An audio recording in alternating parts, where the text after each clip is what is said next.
Welcome to the mentalkubuntu podcast. Our guest this episode is Tony Saxby, a man we first met during our first Snowdon walk in September 2020. He and a friend ventured up to the northwest from the southeast, bringing bags of love, laughter, and stories to share with everyone in their path. A loving father with the courage to share and take action on his mental health struggles, a good Samaritan who makes time to help others. Tony, it's a pleasure to have you here. Please tell us about your story and journey. Good evening. Thanks very much. And do you know what? It's an absolute pleasure to be asked to do this. I'm so a little nervous, a little excited. You know, the thought of being recorded is always a little bit makes you anxious. But as we get into it, I'm sure everything will be all right. But yeah, so thanks for asking. And I was sitting there wondering really how I would start. You know, how did we come about? And I thought, you know, the best way to start this is to tell a little bit where we met and how, you know, what brought me to that place and on Mount Snowdon that day when we was up there. That was a little random trip for me. My friend was a big guy, as you met Ian as well. He's a good fun guy, and he's about 18, 20 stone. And his goal was fitness. He wanted to lose some weight. I think his head weighs more than his body, as you see. And he said to me, we started doing some walking locally, and he's had his struggles in his past as well, and we met on a recovery journey. It was a good few years ago, and obviously me, I like my fitness, and I've run several marathons and bits and bobs, and you know, I like to look after myself. Ian was always asking for advice on how to lose weight, and I said, well, let's start doing some walks. And one day we started doing some walks locally in the area, and he just phoned me up on a Thursday. He said, listen, I've booked a little bed and breakfast in Wales. Do you fancy coming to climb Mount Snowdon? And I looked at him and I thought, he's 20 stone, 15 stone of head, 5 stone of body. And you know, the worrying thing was, I thought I was going to get stuck halfway up with him. Because for me, without being too modest, it wasn't a massive challenge because fitness-wise, I'd be okay with it. But it was a great experience, and what a brilliant time to meet you guys. But what brought me there that day was when we'd done that was in 2014, February the 14th, 2014, I took my last drop of alcohol. And prior to that, I had 20 years of abuse of alcohol, substances, and a crazy lifestyle, really, a crazy lifestyle. I had a lovely family, one of 7 children. And I suppose really, you know, if you want to talk about mental health and just try and bring that into it a little bit, you know, I suppose mental health is something that's in my family. You know, there's quite a lot of depression. There's quite a lot of definitely quite a bit of substance abuse when it comes to alcohol, particularly. Some people say that alcoholism is a family illness, and you know, it's clear to me that if you've got it, you've got it. If you haven't, you have it. I've got a brother that drinks safely. You know, he has a couple of beers, and he has that power to say, do you know what? I've had enough. I don't want to drink anymore. See me from a youngster, I never had the ability to stop when I started. And that's what I learned. And when I come into recovery, which I do now in 2014, when I took my last drink, I learned that, you know, I had some form of allergy, that if I put alcohol in my body, I couldn't stop when I started. But the thing that I learned most about me was a physical addiction. To put down a drink was the easy bit for me, but to stay stopped was very hard, because I had a mental mind that would tell me every time something went wrong or every time something was good, that this time it would be different. Do you get me? Like, so my mind would just constantly say to me, yeah, this time it'd be different, knowing full well that if I had a drink, I couldn't stop and it would end up in carnage. Something would tell me that this time it would be different.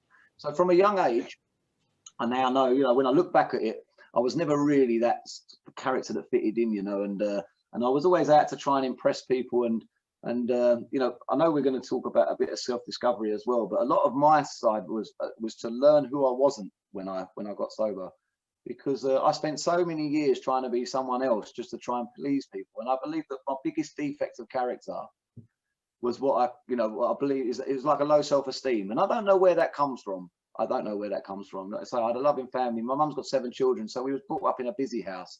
There's a little carnage and stuff like that. But you know, out of those 7 children, there's 3 people with alcohol problems. And you know, that's quite and that's not nothing to do with the parents or the upbringing. That is because they all have this same thing, is when they put a drink in them, they can't stop. So, you know, I started drinking at a very young age.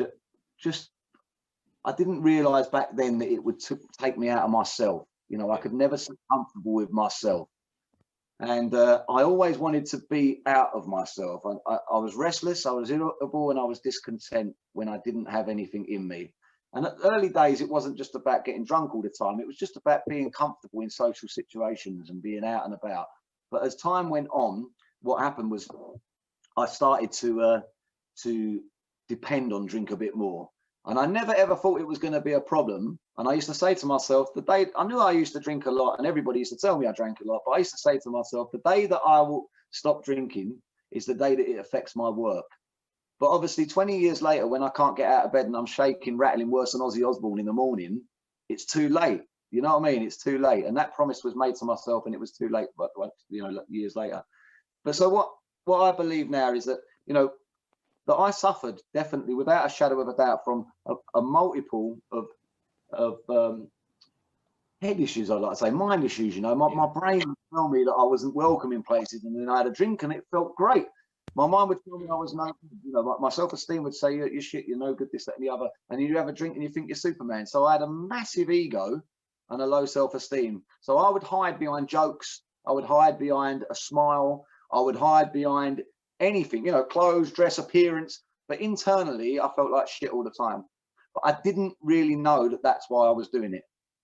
I didn't know that that's why I was drinking. I didn't know that's why I took drugs to be a part of something that I thought I fitted in. But I went into a pub at a young age, and I like to say I went to a party in 1990 something it was, and it finished. That party finished in 2012, really. You know, when I was absolutely broken and busted. But in that period of time, I never dealt with an emotion. I never dealt with an emotion. So if I had a good day, I would drink. If I have a bad day, I would drink. If I lost a job, I'd have a drink. If I got a job, I'd have a drink. If someone died, I'd have a drink. If there was someone born, I'd have a drink. So all these mixed emotions that we should be feeling to make us grow emotionally as a human, as a man, I never dealt with them. I just drank on everything. So anything that used to happen, good, bad, or the ugly, whatever it was, I never dealt with. So I just suppressed it until the next problem came up. And I just drank on that and drank on that and drank on that until the drink got worse and worse. Because when I put the drink down and wanted to stop, those emotions want to come up. And I'm banging trouble then because my head then says, "Whoa, you don't like this," and then you have to go again. But then because I have this allergy that when I put a drink in me, I can't stop, the problems keep occurring. So I'm on this massive wheel and I can't get off it. I cannot get off it. So alongside all this drink and this carnage and this big smiley face, and I used to say like a little plastic gangster attitude, you know, like I thought I was the man in the area, but inside was a little broken, scared boy. So along with all this, I met some crazy, some delightful, not so delightful characters on my journey. And I felt safe around some of these people, you know, if the bigger the reputation you had, the better it was. Mm-hmm. If I also drink and anything else, and that lifestyle gave me courage to get into things that I shouldn't have got into. Crime was a thing, you know, and there was lots of drugs involved. There was lots of violence. There was lots of things that went on that should not have gone on because they weren't really a part of my journey. But when I was drinking, they were, and it was a part of it, you know. So in 2000, and then throughout all this time, you know, I met a beautiful woman, Sally, who I was with for quite a number of years, and I had 2 beautiful children with Sally. I disregarded all of that, you know, because I thought that alcohol was more important. I didn't realize that all of that was more important than a family life, and they were just getting in the way of my drinking. But, you know, I knew that I was banging trouble. By the time I was 34 years old, she'd had enough of me, kicked me out. And I was broke. I was absolutely broke. I was drinking in the morning to stop the shakes. I couldn't get to work. I couldn't drive. You know, I was just banging trouble. And that's because I just constantly used a substance to change the way I felt all the time. Always to change the way I felt, to get me out of myself, because I didn't like feeling myself. Wow. And by the time, but the biggest thing that happens to anybody that has any sort of addictions or alcoholism or anything like that is when they're using it to change the way they feel, they become physically dependent on it, and it gets worse, never better. But what happens is that what I was using, which was alcohol, was my drug of choice. It stopped working. So it no longer got rid of all that, and it all starts to come up. So you panic and you drink more, and it all starts to rise in you, and that's when your head is going to explode. You can't cope, you know. So suicidal thoughts come in.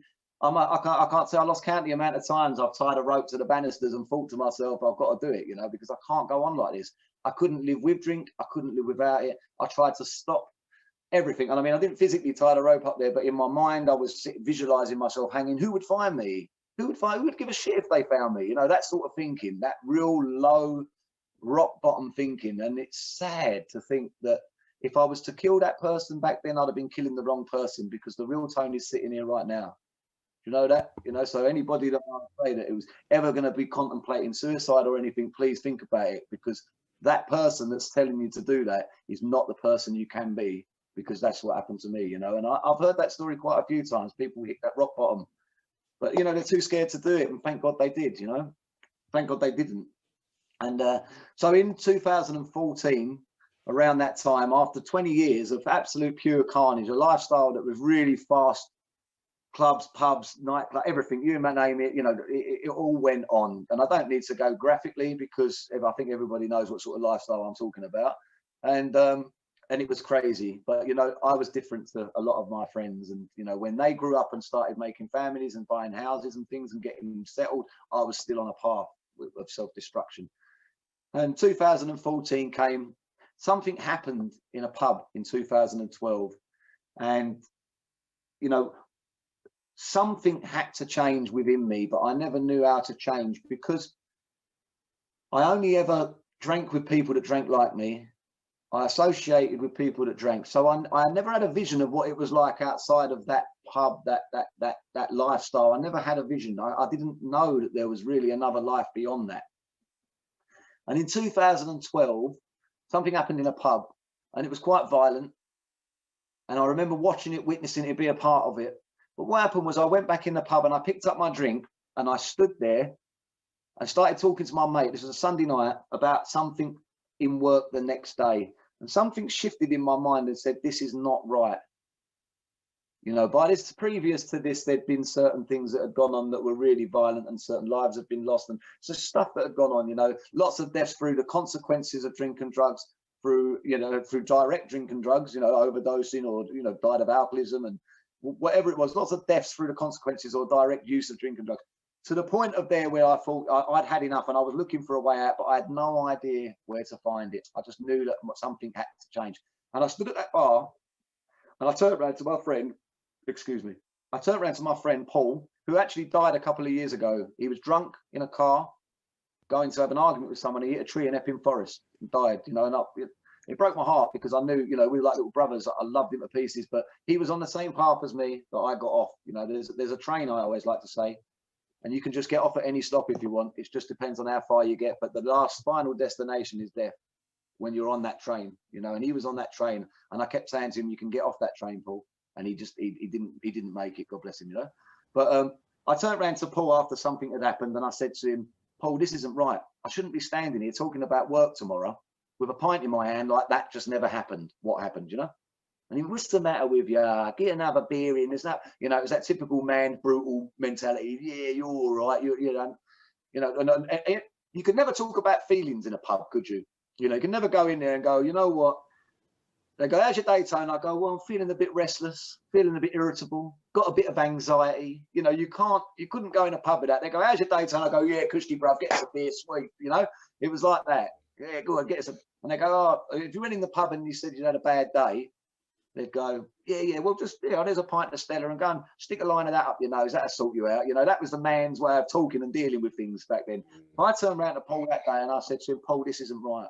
I can't do this no more. And I walked out the pub, and I never really went back to it, to be honest. I never really went back. But what I did walk out with was myself and that alcoholism and all of the shit that had gone on prior to that 20 years. You can't just put the drink down. It's not that straightforward. See, a lot of these professional places, they think, oh, do a drink diary and things like that. Well, I tell you what, if you've got that allergy, if you put one drink in you and you can't stop when you start, you try doing a drink diary. It doesn't work. It doesn't work. And I'm not if anyone's doing it, I'm really pleased. It's just my experience. It's not I'm not a professional. It's an experience, you know. Yeah. And So I was, so I was in the pub, yeah, and when I walked out there, I walked out with all those feet, and basically the carnage, the baggage of my past hanging on my back, and it was like a massive rock in a rucksack, and I couldn't. But I knew I had to stop drinking. Long story of it short was, I met another woman, and she took me into her home up in Colchester, because I thought, if I can just get away from my home where I lived, that pub, all the wrong uns that I drank with, which some of them are lovely people, you know, still friends now, but all these people that I drank with, but I always blame the outside world. I've learned that it's an internal job. It's an inside job, not an outside job. Nothing on the outside can fix my broken insides. There's not anything out there. Do you get me? There's nothing out there, because I spent so much time trying to buy things, this, that, and the other, trying to fix my internals with external stuff. And I walked out of that pub, and I knew that something had changed. This woman, she took me into her house, and I had this brief period relationship with her where actually she really did help me. And what happened there was, that's when I first ever identified myself to someone else, that, you know, I had this bad drink problem, because I thought it was just the place I needed to get away from. If I could just change my lifestyle, I'd be all right. And maybe I could just control my drinking. But it just went on to realize that actually, if I didn't have one drink, I wouldn't get drunk. Yeah. So I could put the drink down. But I always say that your alcoholism is two sides of it. You've got alcohol, then you've got the isms. If you put the alcohol down, you're still left with the alcoholic and the isms. And that's when they got the crazy head on. It was like my head was like full up with seagulls, you know, just this noise. And like a washing machine head, you know, when just things just keep going round in your head over and over again. And you just want to scream because you can't shut your head up. It just is on you. It just doesn't stop. I feel like it's a really powerful metaphor or analogy that you're providing there. And it's almost making me feel like linking the one you were giving about having this backpack of the things you're bringing. If that's like a backpack of your dirty laundry, and that laundry is constantly now spinning in your head all the time, and it's bombarding you when it sounds like you reach this point, almost if we're transitioning into this moment of self-discovery, where you now face the person who you've become or who you've been all these years, and now you genuinely see it and have to articulate it to someone. Because I think I mean, wow, your story and journey so far, just phenomenal. And thank you so much also for sharing it. I mean, I think there's a lot there for people to take away from that childhood voice a lot of us have, and how we see ourselves while we're young, and the way that we sometimes unwarranted, we tell ourselves we don't belong, and we act up even though no one has told us to act up or behave a certain way. There seem to be these default things that we do in order to fit in. And it's often, I feel, because we don't have a script or a rule or anything like that, and we just do what we think everyone else wants to see. And often it's unfortunately not the most beneficial thing. And this theme of numbing, and alcohol, shall we say, is a numbing agent, but there are many things a lot of us do to numb ourselves from our experiences or the world or the rejections we faced, whether that's reading a book, eating, whatever it is. For some people, I feel like you've touched on something great there. And the environment you're in, you're like a fish in water. You're going to the pub, you're doing all these things, you're not addressing emotions, you're not actually addressing anything else going on. And even the people around you aren't, unless sometimes you get to this point, which is where you seem to have arrived to, where you come to the realization and you see the opportunities there to leave that environment and try and make a change. And it almost hits you like you see yourself in the mirror for the first time. I mean, there's also this Jim Rohn quote, which is a powerful one as well. And I feel like he says, we often make change. I think I'm getting this right. Let me double check. We generally change ourselves for one of two reasons: inspiration or desperation. And I feel like at the moment we're at your point of desperation, and I'm sure we'll get to the inspiration first. And I'm sorry to jump in. So please carry on. No. I called it a gift. That's exactly what we called it, a gift of desperation. It was a gift to be that desperate. I couldn't go on the way I was. I was sick and tired of feeling sick and tired. I was sick and tired of putting this face on that was a joker, but I was the joker that became the joke in the end. Do you know what I mean? So I become the joke. You know, people one minute they're laughing with me, next thing they're laughing at me because I was a broke man. And unfortunately, in this day and age, some people find that, you know, humorous, don't they? You know, someone's been all right, and then all of a sudden they're like down in their luck, like, yeah, and you become the topic of the joke, and that's what happens. And I left. Where was we? Yeah, so I met this woman, and basically what happened with her was I done what I call a geographical. If I could just get away from her, if I can just get away from the pub, if I can just get away from that town, if I don't mix with him, if I don't drink here, everything would be okay. But the problem is when you do a geographical, you take yourself with you. So if you've got that internal broken problem, right, and that malady, it's a spiritual malady. If you've got a spiritual malady within you, which is a mind thing, it's, you know, they're constantly telling you no good and stuff, then you're never going to get better by moving away, because you just take it with you, and that's it. So all it is you will just tear down another town, you'll just tear down another person, you'll just tear down another place, whichever it is, it will bring you down again, you know. So I was talking about this as an outside in job. You know, I realized that what happened was I would spend a bit of time sober without a drink, but with so much carnage, and it was the bag that I was carrying of the past that I could never drop, I could never let go, because I didn't know I needed to, you know, because as far as I was concerned, that was just, you know, that was me, that's what it was about. And but this woman that I was with, she soon recognized that I had this drink problem, and she got me some help. And I went to my first meeting, I went to an AA meeting in 2012. And what happened in 2012 there was, it was the first time I'd reached out for any help, because for me, being the big stage character that I was, and this big I am, it was very difficult for me to say that I was broke. But it was quite clear to a lot of people I was. But in my mind, see, an ego is what I believe is, who says it? Wayne Dyer, I think, says it. He says it's a mind-made false sense of self. So it's basically what you think others see you as. People could see I was broke, but I would think that they thought I was still the man. You know, so how could I tell them that I needed help? But I finally found this place, and it was Alcoholics Anonymous that changed it for me. And I went to this, I went to a meeting in 2012 in Colchester, and I identified through talking with others that I wasn't the only person to have ever gone through this. And through that, there were people in this room that said that they were 8 years without a drink, 20 years without a drink. And I didn't think that was possible, because I couldn't go 20 minutes.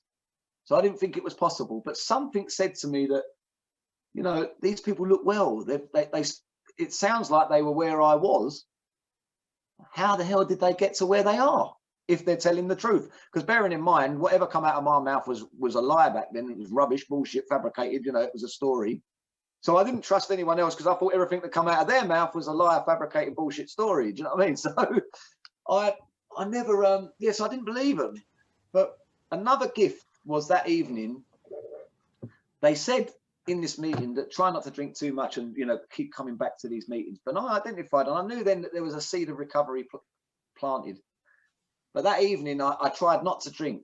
And because my body was so physically dependent on alcohol, I went into an alcoholic seizure in the house, and the ambulance was called, and they took me into Colchester General Hospital. And do you know what? I was relieved to lay in that hospital bed and to say to myself, this is all you've wanted, is to get all that crap out of your system, to detox properly, and never have to drink again. But you know, that's not the thing, see, because you can physically come off the drink and the drugs on anything, you know, even if it's food. You know, if it's drink, drugs, gambling, you can physically get yourself off of this stuff. And I physically come off the alcohol. But what I've learned is that there wasn't just the physical recovery, I needed the mental recovery. And the mental recovery for me, after 72 hours, physically, my body wasn't rattling, shaking for a drink. The Librium had worked. They detox me. They give you vitamin D or B or whatever it is. It's yellow. They drip it off you. And, you know, and every day or so, they come out and tell you to hold your hands out, and they check your hands to see if they're shaking. And as soon as you stop shaking, you're out of there. But now, what do? They send me out with the baggage, don't they? Still, they haven't cleared me baggage out, because they don't know how to clear that out. But I walk out with that heavy rucksack, and that seagull in my head still, but with this burning desire never, ever to drink again, never. So now I'm going to be brand new, right? Never going to touch a drop of drink, and here I am. So I goes and tells everyone I'm never drinking again, and I put myself under immense pressure. I joined all the gyms.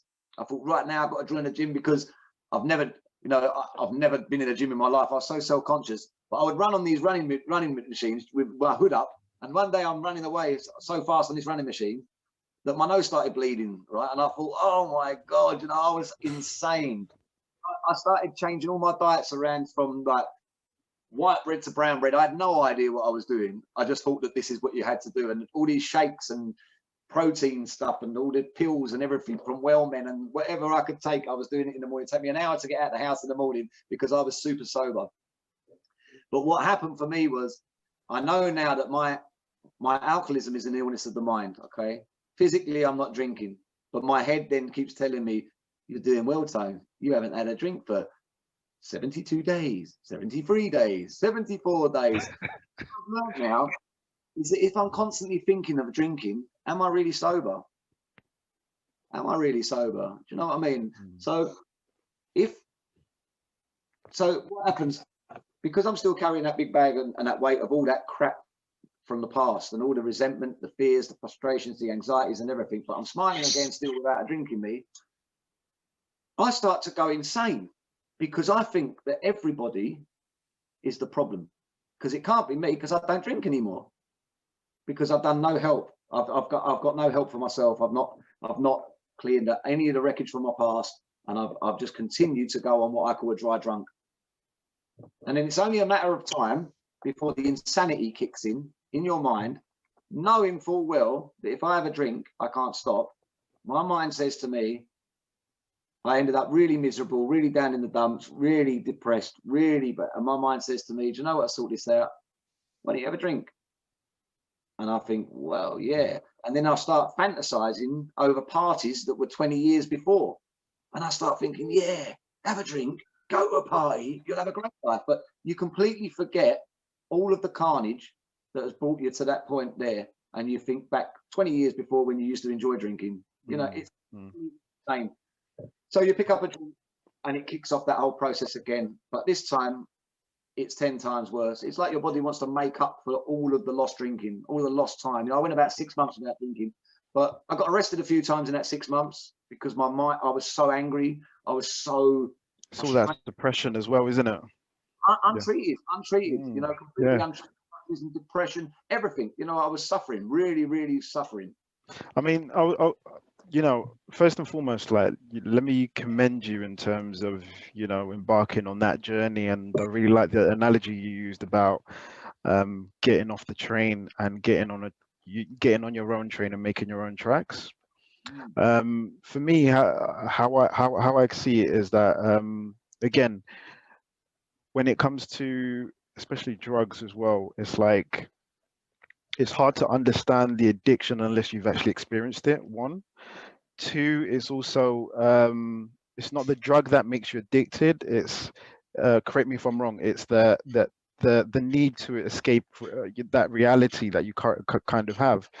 So my behind that, my biggest question is, what was that turning point that first led you to, you know, addiction? Or what was your mental state? What was the influencing factors?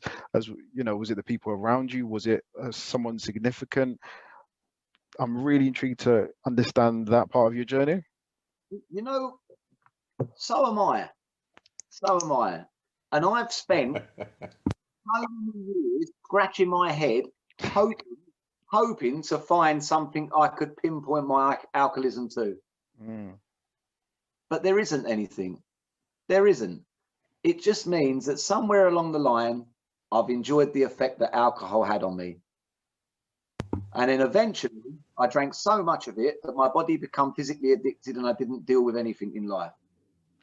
And then I'm left with that mental state of mind that tells me, under every condition, have a drink.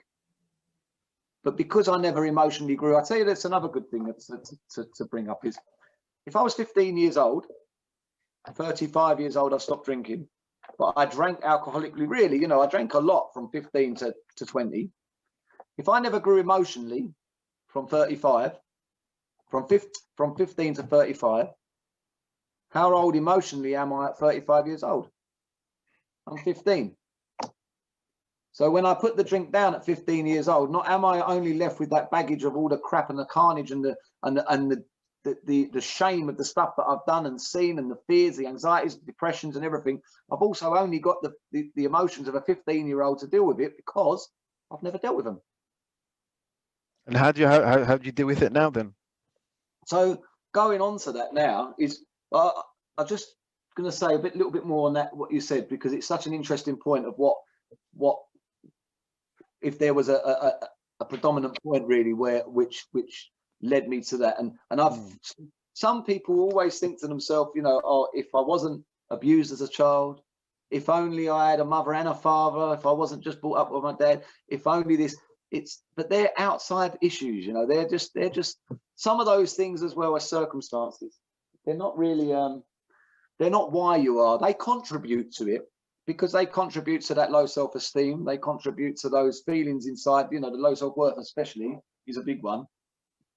But they all contribute to that feeling of why that drink has an effect on you, you know, like that where it gives you that ease and comfort, you know. So if you've got all that restless, irritable, discontent feeling from something, like from a childhood memory or something like that, then yeah, but that doesn't make you an alcoholic. What makes me an alcoholic is that when I pick up a drink, I can't stop when I start. I have no control over when I start, and I have no control over when I stop. Then that's completely different. If you take away the physical allergy, which I talk about when I can't stop when I start, I'd be left with that mental obsession.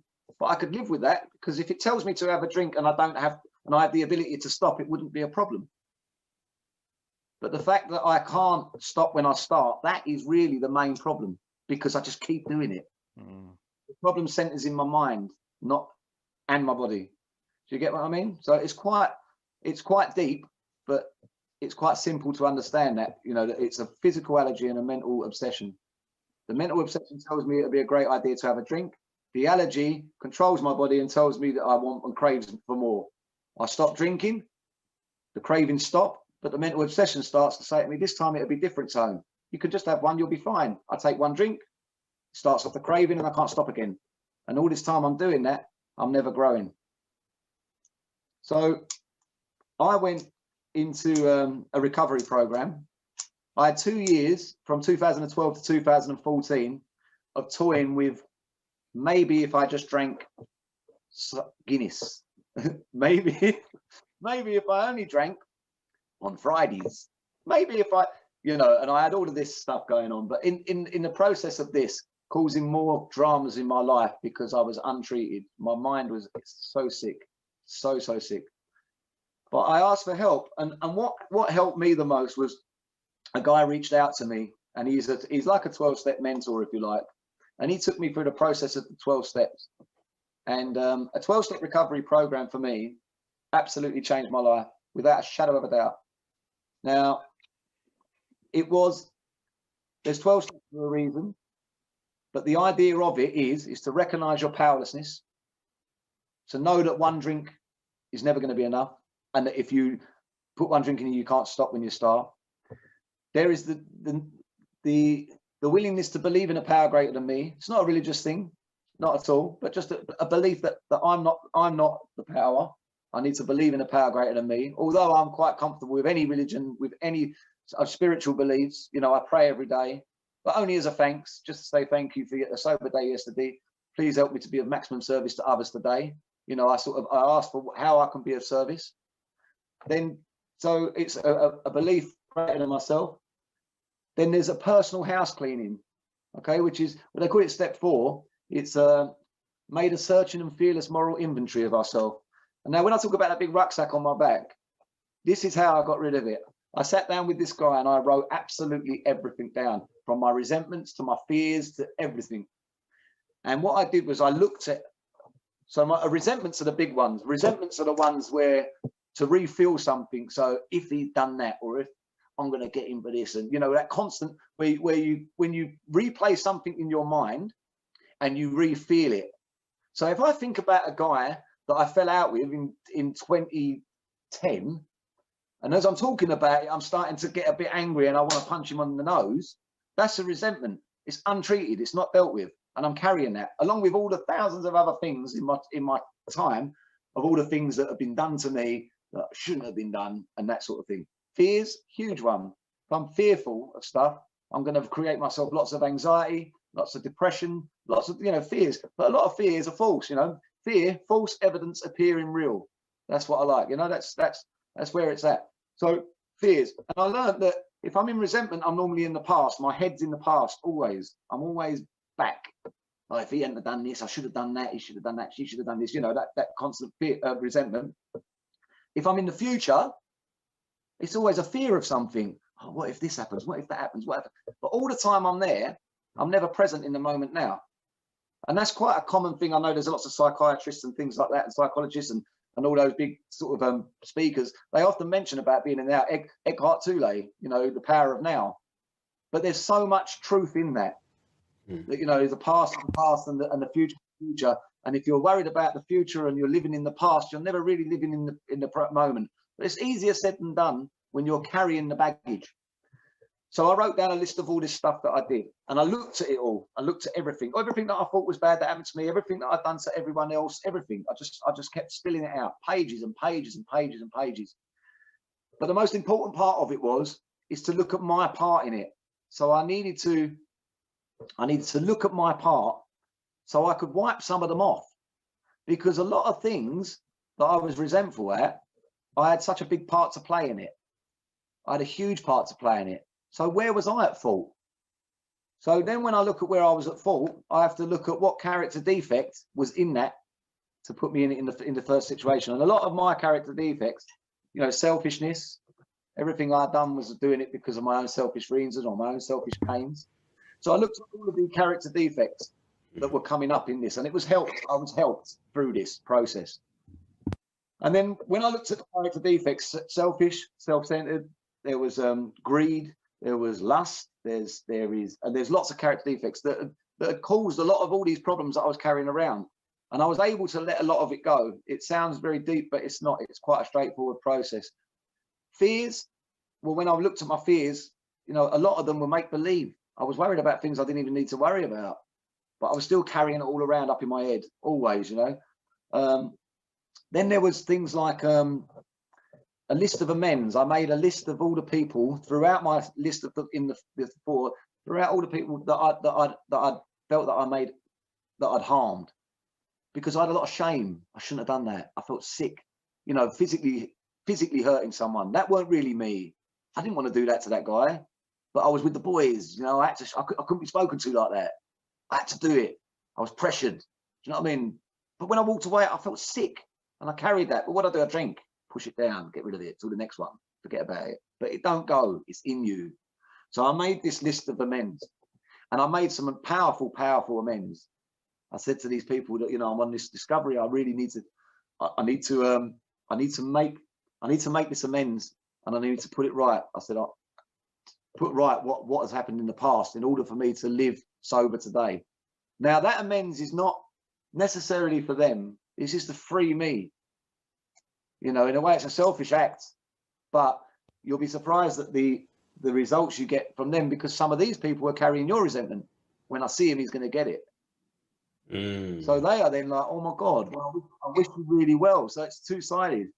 So it's emptying your bag. The amends process. So I went through the amends process, and then there's a continuation of this. Okay, so there's what we call like a step 10.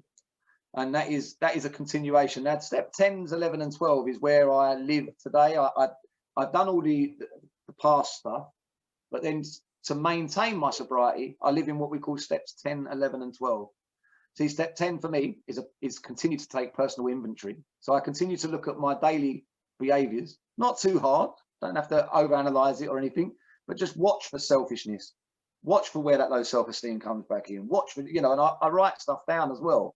I have friends in the recovery, because talking for me is the biggest thing. You didn't see, I don't shut up. I'm a good talker, but it's very important that I'm comfortable enough now to say, listen, Shay, I'm having a bad day, brother. I'm feeling a bit anxious, yeah. I don't know why it is, but have a chat. You know, that really helps, because one person talking to another, let's drop the ego, let's drop the man talk. Let's get down to the nitty-gritty, because men struggle. Yeah, it's like what I always say is that, an issue shared is, an issue halved kind of thing. So, and the same rain falls on all of us all. But from when that instant when you're, thinking it's just a you issue, I can't share it. I can't, share it with anyone. No one's not going to be able to resonate or understand what I'm coming from. So the fact that you're, speaking about it and doing all these things and not being a prisoner of your addiction, you know, can relate so much. And I think even as well as a man, you also have this facade to, like, be, strong as an ox and not show emotions and feelings. Sure. And that was pretty much when I got touch on the ego, what I want other guys to think I am. Do you know what I mean? But that's irrelevant now, because I'm comfortable with myself. I have up and down days, and I talk about that step 10 where I have to continuously want it of myself. So, but life's about having good days and bad days sometimes. If it was all good, you'd get bored of it being good, wouldn't you? You have to have bad days to appreciate the good. So I always think that this stuff will pass. Anything will pass. Whatever the problem is. I tell you, I was at work the other day, and some guy said to me, "Oh my God, I can't believe this. I'm going through this right now. This is terrible." And I said, "Let me ask you a question. You're going through this really bad problem, yeah?" I said, "Yeah." He said, "Yeah." I said, "Is this the only really bad problem you've ever had?" And he went, "No." I said, "Well, tell me about some of the other really bad problems you've had where you was feeling this way."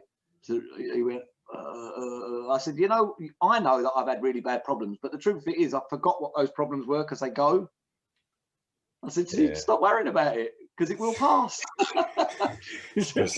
Perspective as well. So anyway, yeah, I continue to try and maintain my sobriety.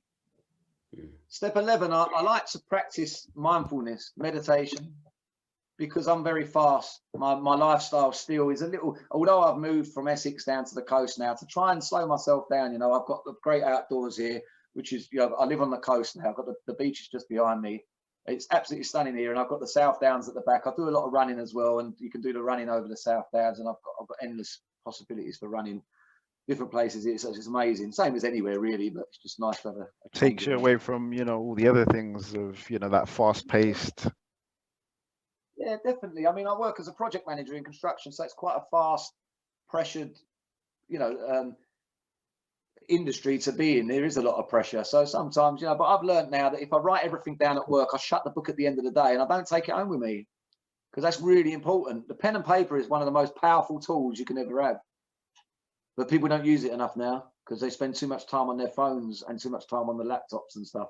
But a pen and paper is the best tool. So if you've got a problem, write it down, look at it on paper, because half the time it half sizes it because you took it out of your mind onto the paper and you're looking at it.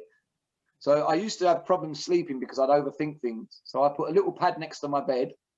And if I woke up through the night and it was one of those thoughts that I couldn't get out of my head, I would just write it in the pad and say, stop thinking about it now, because you can think about that tomorrow.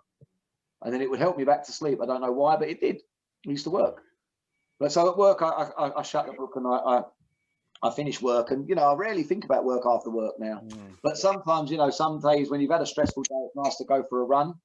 I do a lot of other activities. I've got a paddle board which I go out onto the sea with. I love that. Just a walk. How good is a walk? I never thought I'd ever walk. Never ever. The funny thing is, in 2012 I couldn't run a Bath. I've run multiple marathons now. That's incredible. It's absolutely incredible. What was the first marathon?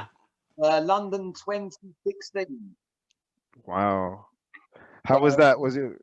Well, what an experience, just to be, oh my God. I mean, you had your name on your shirt and I'm running along. I ran it for a charity called Action and Addiction. And it was because obviously I just looked for a charity I could run for, and that came up, and I thought, wow, you can't get closer to your heart than that. Spoke to them, told them about my struggles. and I raised about £3,800 for them. So it was absolutely amazing. But to get everyone's clapping, you're carried around that course. I don't know if any of you guys have ever run a marathon or done the London Marathon, but if you haven't, I suggest you do it, because it's an absolute experience of a lifetime. So I've done that in 2016 and 2018. I ran that. Other ones, but long distance was not really an issue to me. Once I started to run, I was like Forrest Gump. I couldn't stop. I just ran and ran and ran. I kept on running.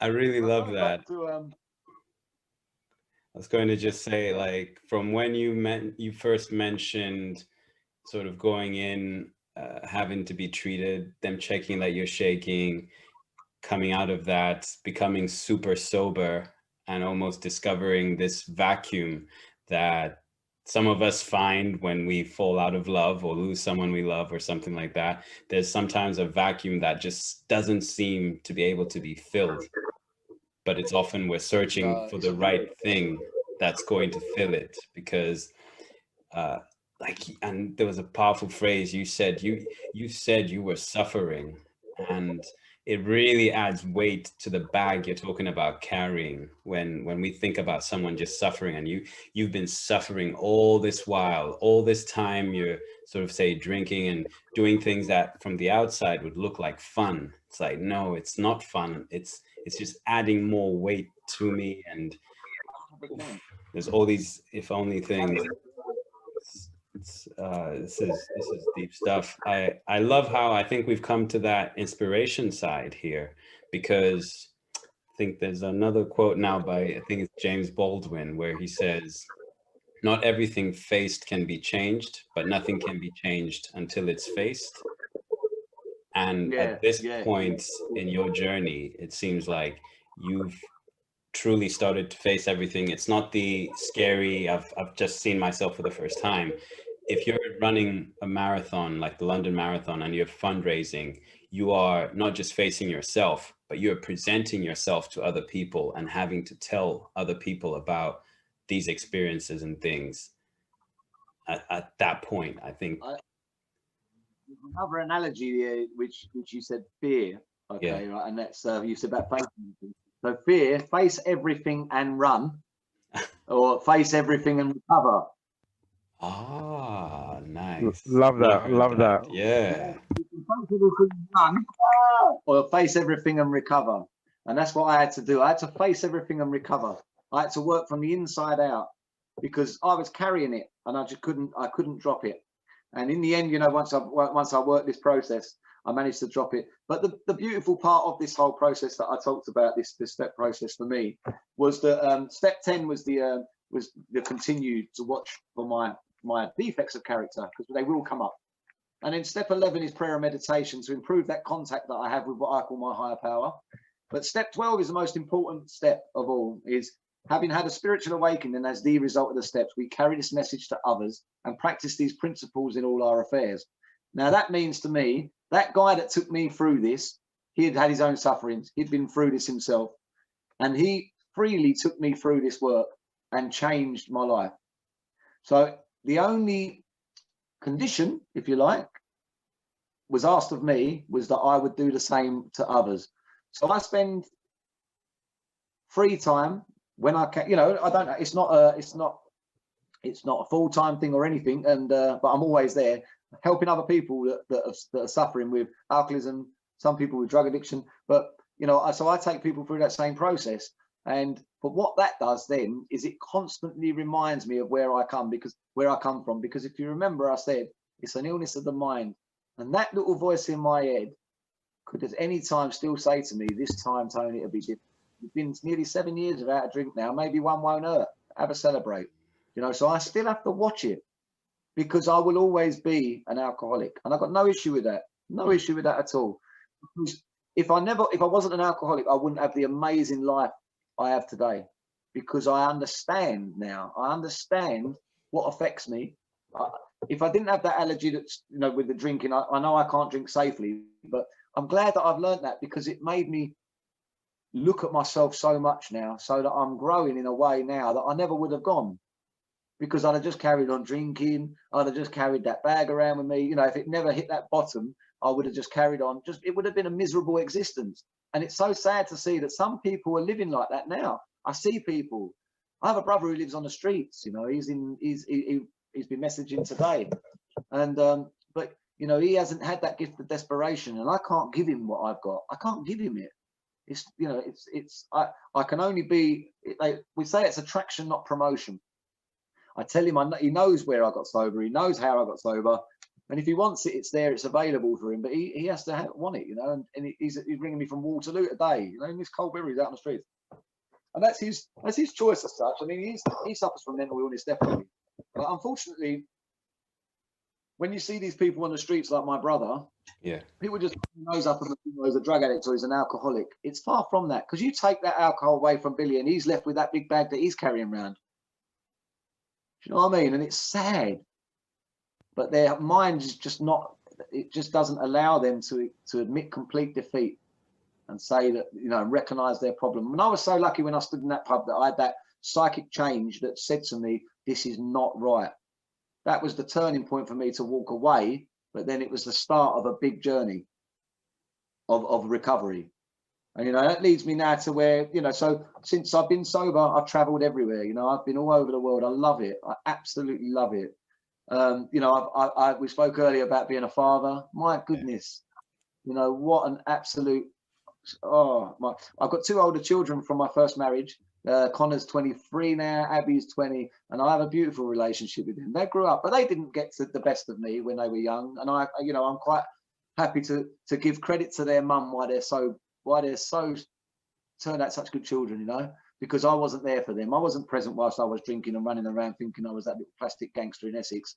I was out in the madness. So, but luckily, you know, through my experience now, they can see that I'm making a better effort, especially with my other little one, Georgie. She's 3 years old, and what an absolute gem, you know. But they're all beautiful, and but it's nice to be able for me to be able to do it again, because I did hold a lot of guilt over, you know, what I should have done with my other children, you know. And I know it wasn't that bad for them because I wasn't there as much, but sometimes not being present is worse than being present, I think, you know.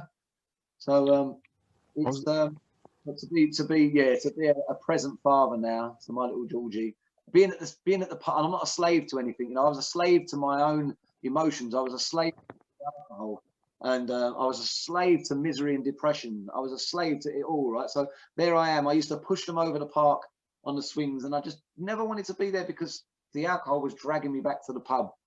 But now I'm a free man. I can stand there for as long as I want, smiling, just enjoying the moment. And that is a priceless gift, absolute priceless gift. So, you know, being a father is incredible. You know, I'm a good son now. I'm a good son. My mum don't have to lay on the pillow of a night and wonder if, you know, what I'm up to, where I'm going, and, you know, where you're going to end up. Yeah, where I'm going to end up. Bow me out. You know, she doesn't have to worry. I'm a brother, a good brother. You know, I'll be there for any of my brothers and sisters. You know, I'm 7. We're all on our own journeys, all on our own paths. We've got our own issues, definitely. And you know, there's all different sorts of. I've got one brother, Darren. He lives up in Ipswich, and you know, there's a bit of food addiction in the family. Like someone's obsessive with food, and there's definitely a bit more alcoholism in the family, without a shadow of a doubt. You know, there's OCDs. That's another disorder. There's all sorts, you know. But you know, we're all good. We've got each other's backs.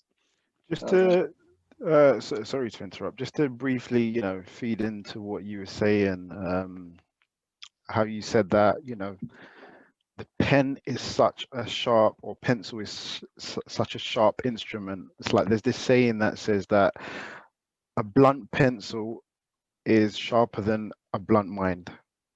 So it's that thing of writing it down, and you've got to visually see it to, you know, what the mind sees, it believes, and you know, you carried that through. So, you know, really do. And that was like a nice antidote to kind of, you know, bring you through that whole journey of metamorphosis, you might as well say. And one thing that really, you know, does resonate with me with what you just said at the end is being a father, because, you know, quite similar, you know, a lot of the things you said I can resonate with in terms of me being younger and the things used to get up to, the crowds I used to be with, and what that kind of built me to be. But at that time, I didn't even know who I was. And it wasn't until I had my daughter. Now, when I had my daughter, I went through a transition. One, I moved out of London because I believe at the same time, you are the crowd you keep. And being in London, there's just, so much influence left, right, and center. So once I took myself out of that and I put myself, because I've also been a prisoner within my own mind, and I think it's safe to say that everyone has their own, broken kind of prisoner kind of moments. So as soon as she came into my life, everything completely changed. I changed as a person, who I was to everybody around me, to my friends, my family, everything, you know. Um, and I even started to feel emotions that I never felt before. And when I started to feel that, I started to spread those emotions to everybody else in my family, even just the things of saying, I love you. And I was having this conversation with my siblings previously. And, if it wasn't me just, injecting that into my mother and saying, oh, I love you, because without realizing, we realized that she never said that to us. So we didn't even know how to have these emotions. So what I really want to understand from your point of view is, what kind of impact has it made for you being a father? Wow. I mean, there's a couple of things really that have been a little bit challenging. One is that when I first got sober and I met Sarah, who is my baby mother, I was still in, I'll always be in recovery, but I was very weak in a way of, like, very needy. And Sarah obviously had her own issues as well. And we met like a little trauma bond, really. And the most difficult part for me was we split up in 2018, and it was to accept that it wasn't going to be a little family that I'd fantasized over, and that I was going to be a single parent and not see Georgie every day of the week, but to make sure that every minute that I spent with her, I wasn't flicking through my phone, I'm not on Facebook, I'm not doing other things, because the time is so precious that I spend with her, that I want to be present in every single moment of it. And I try my best to stay present for her. Another thing that I've learned as well through this is that I know that I said I'm not religious, and I've got nothing, religion's absolutely fine. But when I mention the word God, it's a word for me.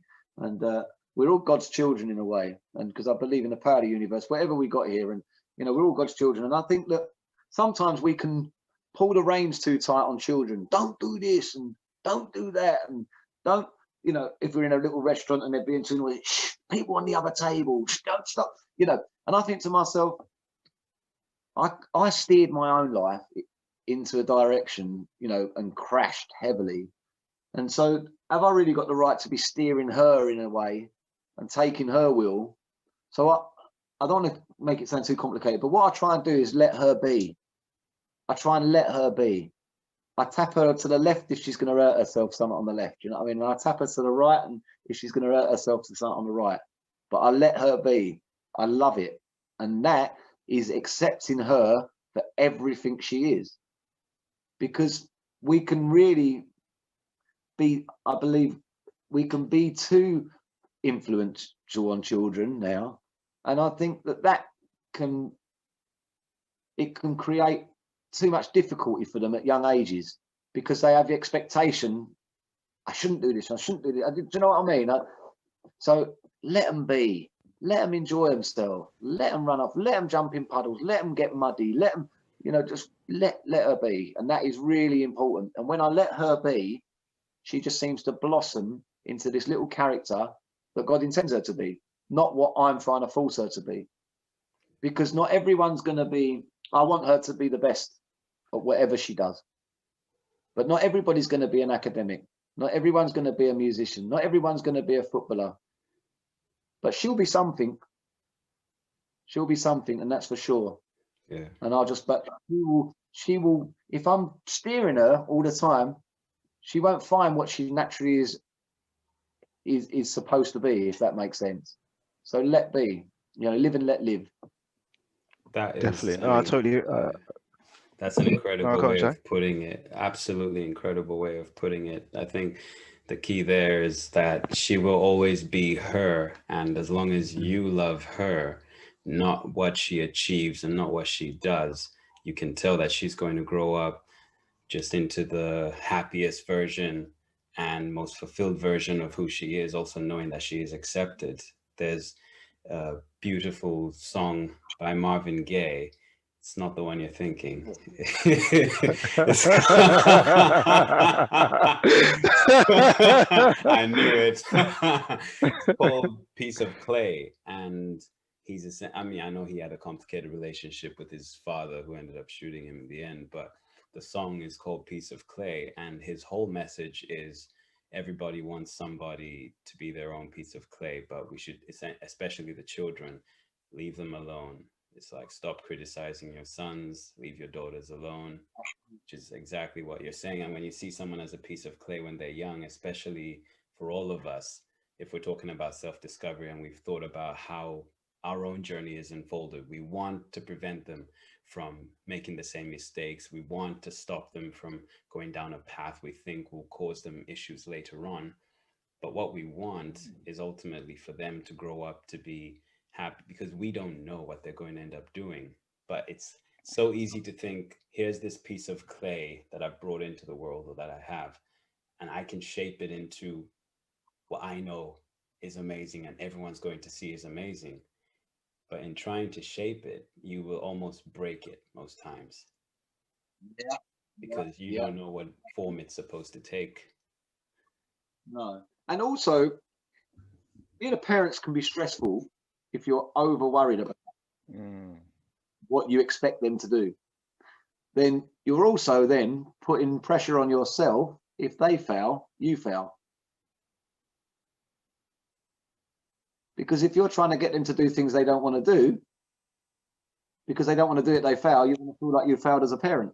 Yeah, because they've become your success object. Yeah, of course. Yeah, so let them be. And you know what? In that journey that we're here with them, right, this is our life too. There's a really good film, very, very basic sort of production, but it's by Wayne Dyer, and it's called The Shift. If anyone's not seen it, I suggest you watch it. And that's about several characters go to a retreat, and within this retreat, they're all trying to find themselves. It'll be a really good, you know, appropriate for your sort of your organisation, really. And they're trying to find themselves. And I'll give you one example of a woman in there. There's a woman in there that's a mother, and they've got the perfect 2.4 children. They go to this retreat and to get away. But the part of it is that the woman is so busy being the mother and the wife that she doesn't know who she is. So she's just a wife. But that's not really the life she should be living. Is just being the mother and the wife. She has her own little things that she likes to do, like painting and stuff like that, you know. And it's about, she could still be a mother and a wife, but don't just be the mother and the wife, because she's got to live too. There's a guy there that's so obsessed with money that he's just missing out on everything because he thinks money is his world, and he's missing out. He's missing out. Another guy there that's, yeah, he's a film producer. Yeah, it's a great film, really good. There's a real strong message in it, real strong message. It's called The Shift. If you ever get to watch. MenTalk Ubuntu movie night coming soon. Netflix and chill, yeah.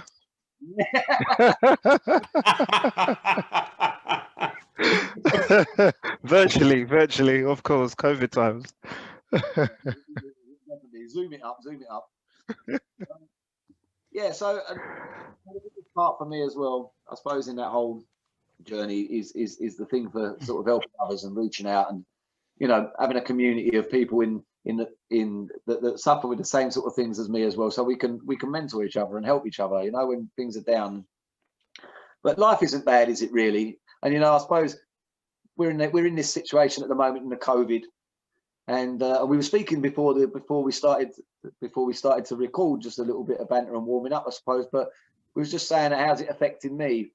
Now, if I was sitting here this whole COVID situation and thinking to myself, oh, you know what? There's 1 million people out of work. There's the country's going bust. I'm taking on the world's problems. I'm taking on the world's problems, and I'm guilty of doing that, taking on other people's problems and trying to carry their baggage. But what I have to do is let that go now, and just be still and know that this is my journey, and that if I look at my life today, I still get to see my little Georgie. I spend time with her because I'm allowed to. I'm still going to work, so I'm very fortunate, and I mean this with the greatest respect to anybody else that's situation's different. I've got a house. I live by the sea. I can get out. I can run. I can train. I can exercise. The pubs are closed, so that don't affect me. I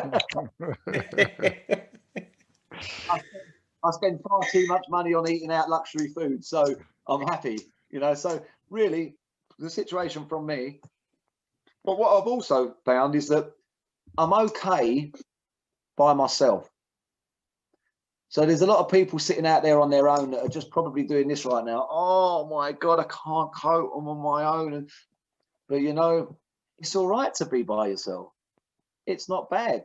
I enjoy cooking myself a dinner because I can eat what I want.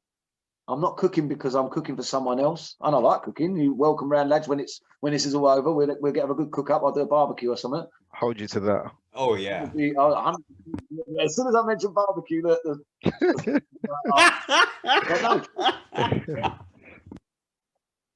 yeah, I mean, and I like cooking. So there's lots of things you can do at home. You know, I mean, I can see a guitar in the background behind Shay there. I play guitar myself, so I've been using the time to, you know, exercise my mind and my vocals because no one can hear me here.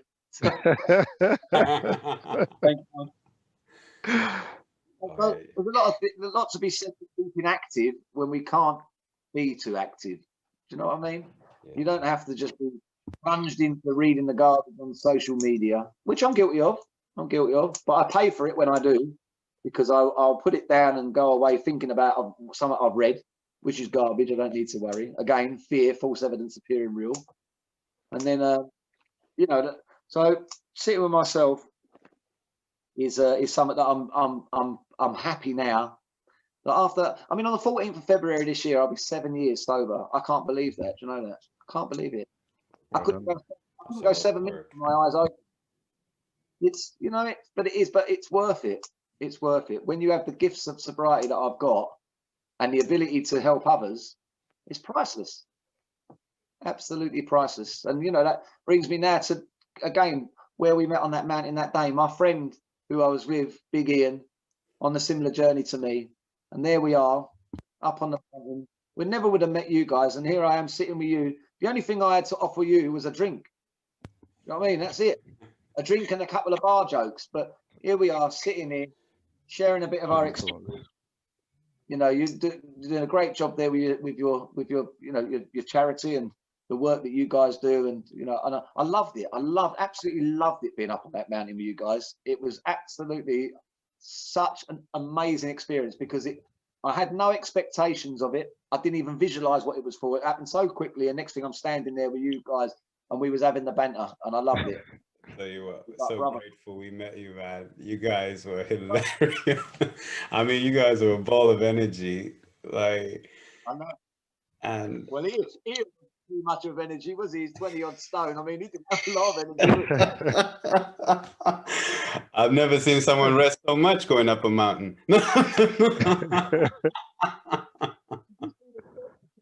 In that man's face, he didn't stop. You know, he would just do another 20 meters and go, and he knew he was getting to that point. That's mind over body, that is. Yeah, I think because physically he wasn't capable of that, and I don't mean that with the great. I mean that with great respect. But physically, he wasn't capable.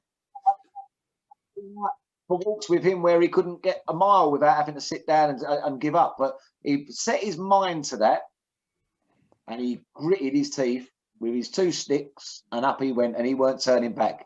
I was concerned for him at one point. I thought, oh my God, is he ever going to push this? You know, I said, if you ever look at the BFG by Roald Dahl, yes, there's a picture of the helicopters carrying one of the giants in a net. Yeah. Can you see it? Saying I'm just working on our record plan I bet you was beginning to think, because I think when we got to the top, there was even a helicopter that was, flying past us. You're thinking that, yep, just in time to bring him back down. Oh, yeah, just net him up and carry him down. It was so hilarious. Like, let's hijack this train and go up. Like, I think when you're going up that mountain, my cousin shared a fantastic saying with me once, which was, people are like tea bags. You don't know how strong they are until they're in boiling water, and it's Right. like going up that mountain is a tough time. And there were so many people, a lot of them just complaining and moaning and sat down and all sorts of you could feel the energy is off. But as soon as I think we bumped into Ian before we bumped into you. You knew he's like, the energy, regardless of how he's feeling, was such a positive vibe.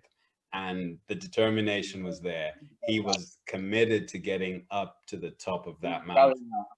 And no matter how much he joked and said, oh God, it's not here yet. There was another really big guy on the mountain the same day, and he had 2 sticks as well, wearing a black tracksuit and a big knee strap he had on. I don't know if you see him, but he overtook Ian after about a mile. And I watched Ian looking at him thinking, I'm not having this.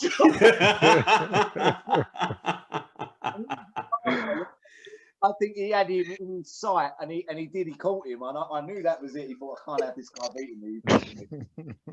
Hey, that's what. Who said that?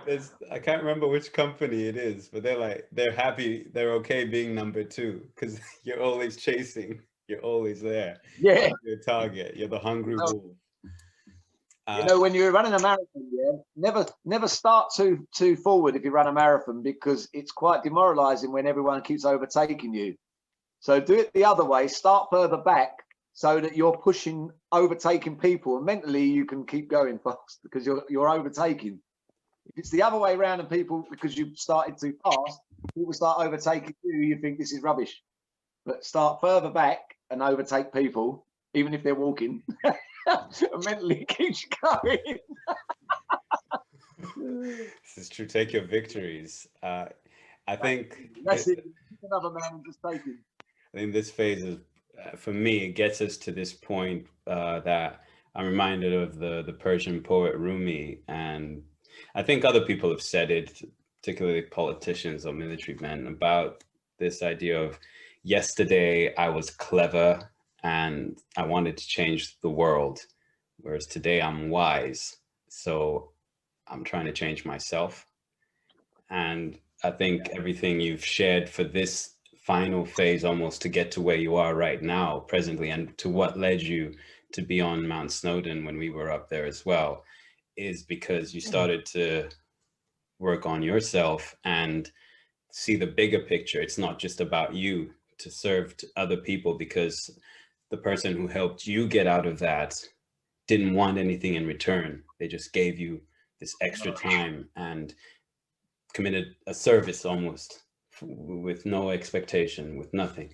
And you want to do the same, which is an incredible thing. And that's why I'm so, I think, privileged that we've managed to get you on here today.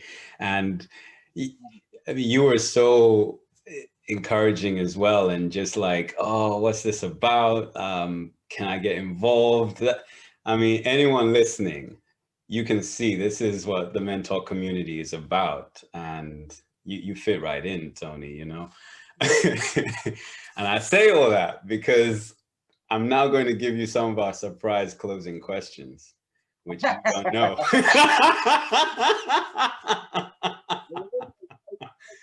Sometimes I have no filter between my brain and my mouth, so we'll get careful. Go for it. Well, we'll see. I mean, I do, perhaps before I just jump into those, I just want to quickly perhaps find out what is next for you. Like, what is there something you can see for yourself? Like, what would you like to discover next about your character or yourself? Or is there something that you're looking for before I get into just these final quick questions? What we was talking about, like a discovery thing, and we didn't really touch too much on it. And I think a journey of self-discovery. It's what is it? Yeah, it's finding out what you like, you know, like, and what you dislike, and what. I went to America and I was on my own, and it was a bit of a weird experience. Took a backpack, but what I realised was that prior to going to America, I was dating and out and about with friends, and always eating in these restaurants where there was all sort of, you know, really nice foods, and I wasn't really eating what I really liked. I was eating what looked good as well. Do you get what I mean? Yeah. So when I went to America and I was walking around, you know what? I found bars with great big steakhouses and real dirty foods and found things that I really, and realised that I can eat anything I want while I'm here. But I found myself in burger joints, you know, so I knew what I liked. But it doesn't mean to say I'm going to eat that, because I'm really not encouraging that at all, you know, like I'm quite healthy. And but you know, finding what you like, and one of my biggest things is music. You know, I'm an absolute. I've always, my family would be brought up on Motown, to David Bowie, to rock music, to, you know, I used to MC at drum and bass places and all sorts. You know, I was out, woo. And you know, but now I play guitar. So when I moved to the South Coast, I wanted to explore more music, get to some open mic nights. You know, I'm a free man. Just because I don't drink and that I class myself as an alcoholic, it doesn't need to say that I can't go in wet places. I have to question myself why I'm going there, what my motives are, what's my reason for going these places. But I don't have to worry about it. I'm under no fear of drink at all. So I want to explore music more. You know, get involved in music, maybe writing some songs and singing. And I'll tell you the other thing as well. I'm not even a great singer, but the fear of what people think of me is gone. I'm not worried. I think, you know what, life's too short to worry about that. Just enjoy yourself. Just absolutely, if you like it. I've always sung, I've always whistled. You know, I'm at work, people whistle, you like a little tweeting bird, but just stop. But I just want to do things more that I enjoy. And one of them, particularly when it comes to like the bigger stuff that we met on Snowdon, is I'm going to look at doing the South Downs 100 walk. So maybe you guys can jump on board with that, and we'll plan it.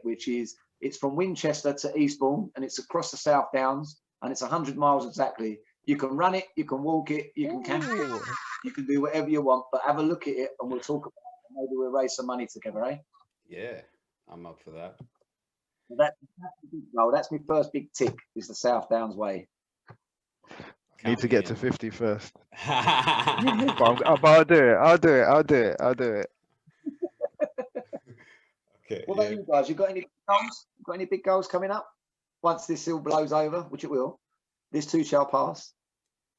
Well, I've challenged what Shai has actually helped me in terms of plucking up the courage to do 50 miles. So that's going to be momentous. Looking forward to it. Awesome. And what, are you up to mileage already? No, I'm entry level. I'm a spring chicken. I've just started. Awesome. You know, I wish you well with that, because when I first started running, I couldn't run a mile, and I said that before, joking about I couldn't run a bath in 2012, and now I was running a mile, then 3 miles, and then I've done a first half marathon in 2015, and when I got to the finish line, I thought I was going to die. But any races that I've done, it doesn't matter if it's 10k, if you pace it right, you should always feel like you're going to die at the finish line. I do a park run 5k, and I was running park run in just under 20 minutes. So you can, but I started doing park run. My first park run was 28 minutes, but I kept training. But every park run towards the 5k, I thought I was going to die. So my mind said, how the hell are you ever going to do a marathon? I've done half a marathon. I thought I can't do that twice, but it's not. That's not how it is. It's just setting that mind and that distance, and you know, having that finish line in your mind, and knowing your pace, and fuel. So important. Fuel, and amazing. Best of luck with that. Nice one. Yeah, you learn a lot along the way. But well, I think we could talk all night, all day, all night. I love this. But we'll save that for when we bring you back in, or after we've done the 100-mile together. Which that would be it's going to happen. All right. I know it will. Question 1 for you. Go for it. What's the best thing about being black? Best thing about you can all sing. That's a lie. I don't know about that one. I was told I'm black from the waist down.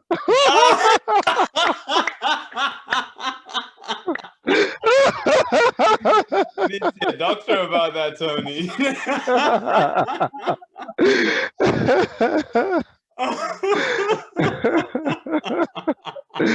Oh, brilliant. I love it. I love it. All right. Next question, please. Who taught you how to shave? My dad was a military man, and he was in the army, so he was quite he actually taught me to iron when I was a kid, and he taught me to shave. But to be honest with you, I remember standing there and he was showing me what to do, and I remember him saying, you know, don't forget the bit under your lip and the top lip. I think I was really young then, and then I think it's not necessarily because you don't wake up with a beard, do you? So you teach yourself how to shave, because when you get one little or a couple of little stubble little bits, you start to do them little bits, don't you? And then after a little while, like a few months later, you're doing a bit at the top of your lip, and then you start getting a couple of little bits under your chin, and you start doing them, and before you know it, your whole face is covered every day, isn't it? You know. You wish you could go back. Yeah. But initially, my dad, and he had the foam in a jar and a brush. And my granddad used to shave with no foam and just an old big razor and boiling water. And dip it in the boiling water and shave. And oh my goodness. He didn't teach me how to shave. That's a tough man. Hard as nails. Oh, you're not wrong.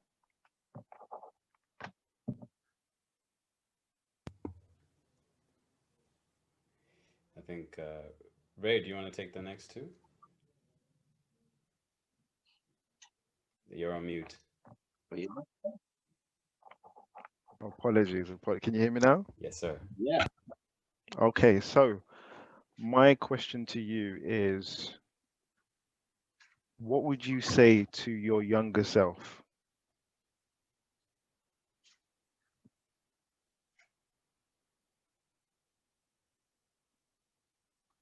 1 second. What would I say to my younger self? I love that question. Be kind to yourself.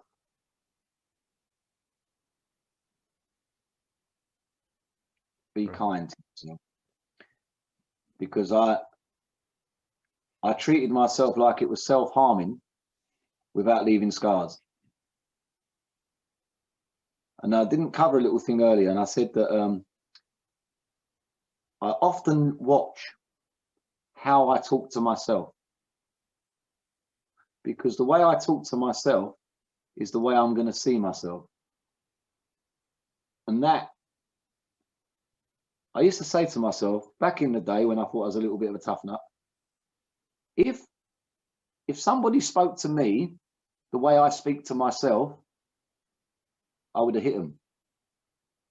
So why am I allowing myself to speak to me like it? So I started to watch what I said to myself, because subconsciously, or maybe it's, I'm not sure if that's the right word, subconsciously, but there's a voice that talks to us all the time, whether you like it or not, it's there. Probably just said something to you as I said that. Probably just said, what's he on about? but there's a voice and it talks to you. But that voice, without you realizing, can talk to you really negatively. And mine does anyway. Sometimes you ain't gonna be able to do that. You'll never do that. You know, negative. So I have to watch how I talk to myself. So I go back to it, be kind to myself. And that's how I talk to myself. Amazing. And that feeds into, you know, the next question, because as men, I think we all have bants and things like that, but one thing we don't do is have these conversations, whether they're uncomfortable or not, these real conversations that get into the nitty-gritty and just allow us to know that it's okay not to be okay. and just share each other's problems. So my question is, what to you, what do you wish more men talked about?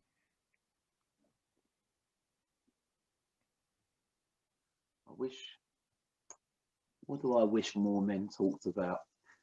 I'm comfortable with pausing on a question rather than trying to spit the answer out, because Take your time. what do I wish men talk about?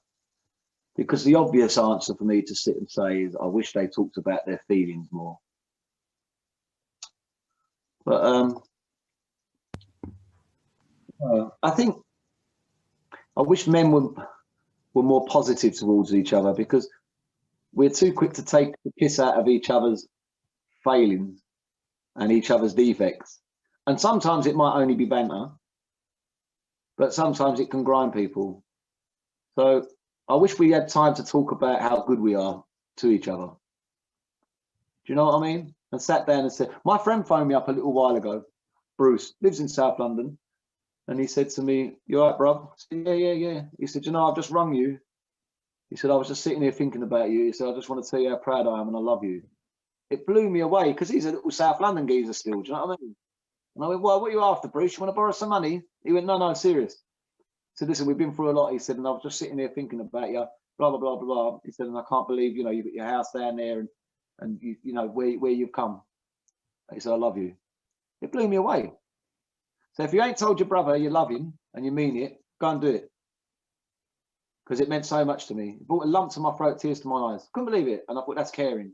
Because seven years ago, when I was detoxing for the last time, that man come and sat around my house and sat on the edge of my bed, the sofa, because I knew that they weren't going to give me no more. It was because it happened several times. I drank and in detox and drank and detox till I learned through this guy what I suffered with.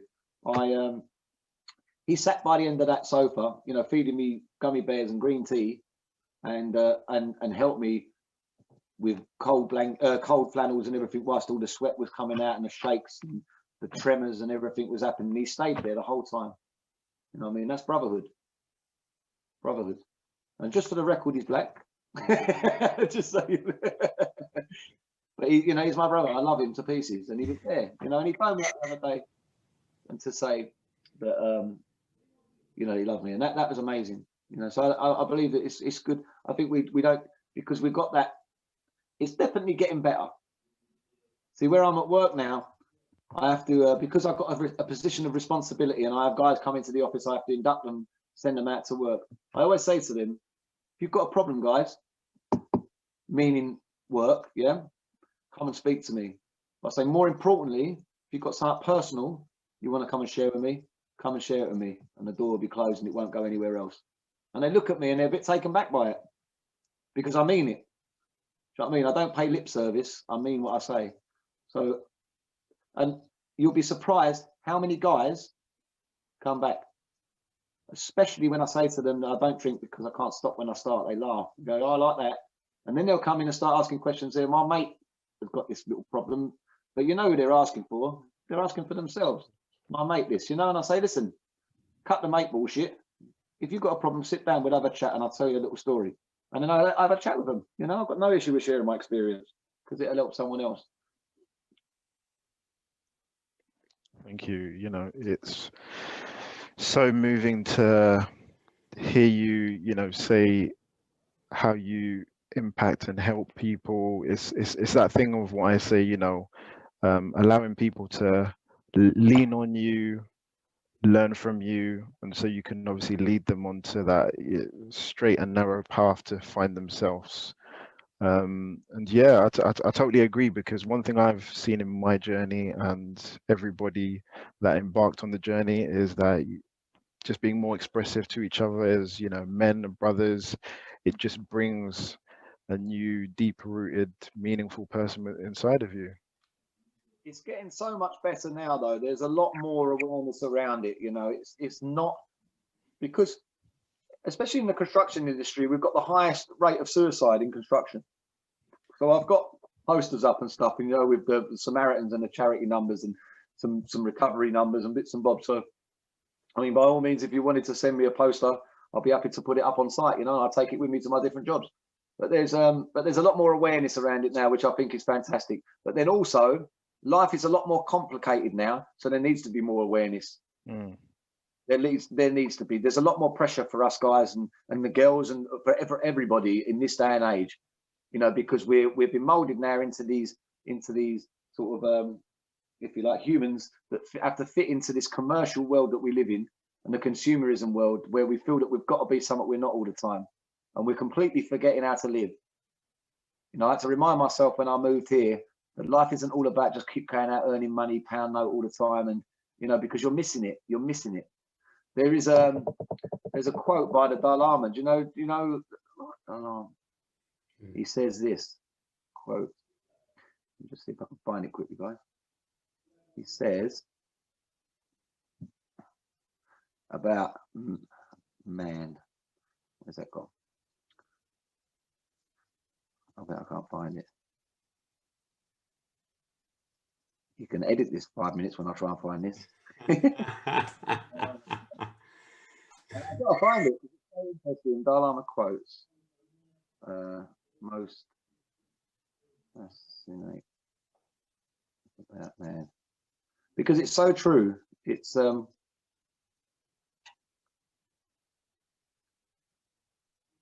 it's not. I'm not going to be able to find it because I feel pressured. It's homework for the listeners. Yeah, I'll send it to you. What did he say? He says,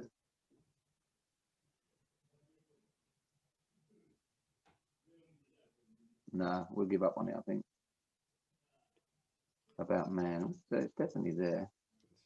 I found this quite a few times and it's not there. Yeah, he just talks about man spends his life trying to make money and everything, and then he spends the money to try and accumulate his health, and then, you know, and not actually living. And it's quite an interesting quote, but still, we'll find out. Any more questions, guys? I think that's all the questions that we had for today. And that idea almost for the Dalai Lama, the quote you're sort of hinting at, for looking into the sort of Buddhist type experience, I think one of the principles is to think good thoughts, speak good words, and do good deeds. And I want to commend you for being someone who attempts to live that way and who is encouraging, I think, other people to not just pursue the materialistic things that this world has to offer, but to embrace that spiritual side and to also embrace the other people around them in order to lift them up, just like we all get lifted up by various people along the way.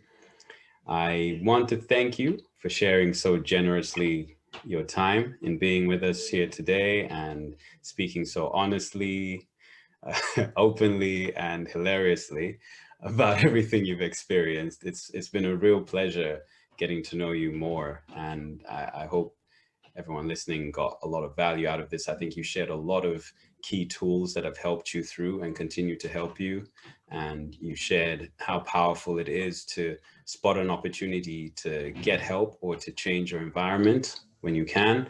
And I think especially during these periods where everyone is shut in, for those of us who have the seagull going off in our head, those of us who have the heavy backpack, or those of us who've given up certain things and are finding there is a vacuum, there have been some really practical things here, suggestions and advice. And again, thank you for sharing that, because I'm sure there's someone there listening who needed to hear this, and I've taken a lot of value out of it. That all said, that when I was feeling real down in the dumps once, and you said about getting out and just getting active, is that when I do hit these little low spots and things, because life isn't perfect, it happens. And one particular time I wasn't running, and someone said to me, I said, "Oh, you know, I've got no enthusiasm. I can't get up. I just, you know, when it's on you, you know that when it's really on you, when you get that dark cloud that comes over, and you just can't shift it." And he said to me, "Do you know what, Tony?" He said, "Enthusiasm doesn't come to you. Get off your ass and get the enthusiasm." Because I was sitting waiting for enthusiasm to come to me, being unenthusiastic, and it ain't going to happen. So if you're feeling if you're sitting at home and you're thinking, oh, can't even bother to go out and run. That enthusiasm doesn't come and pick you up off the sofa. You've got to get up. You've got to go. You've got to put the action in. And after a little bit of time, that enthusiasm will soon come back. You need to get up and just get active, you know, if it's possible. Ooh, I tell you what, I'm enthused. If anyone listening got enthused and they want to perhaps connect with you, support some of the things that you're on, or want to investigate or look at something that you're looking at or that you use for development, what's the best way for them to connect with you or to try and interact with some of the organizations that you're part of or with? I'm happy to give you my email, and anybody is welcome to email me with anything. They've got any questions, they want to ask anything, you know, whatever it is, any marathon training advice.